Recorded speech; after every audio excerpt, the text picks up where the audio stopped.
Hi friends, మనకి సంవత్సరం మొత్తం మామిడికాయ పప్పు వండుకోవాలంటే మనకి పుల్ల మామిడికాయలు అవైలబుల్గా ఉండవు కదా.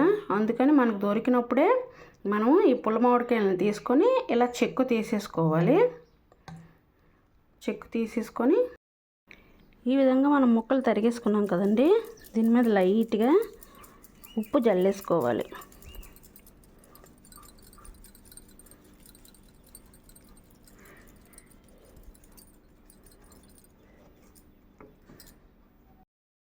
ఉప్పు జల్లేసుకున్న తర్వాత మనం చెయ్యి పెట్టకూడదు. ఈ విధంగా స్పూన్తోనైనా గరిటెతోనైనా చక్కగా ఈ ముక్కల్ని కలిపేసుకోవాలి.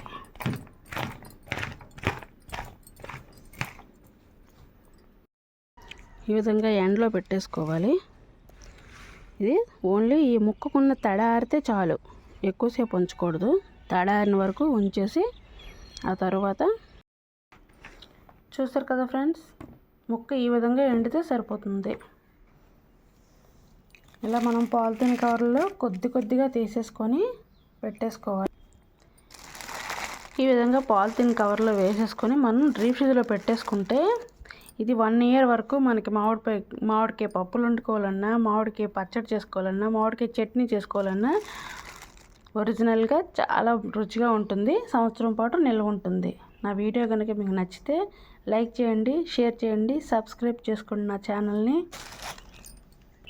మీరు కూడా ఈ విధంగా ట్రై చేసి చూడండి, సూపర్గా ఉంటుంది.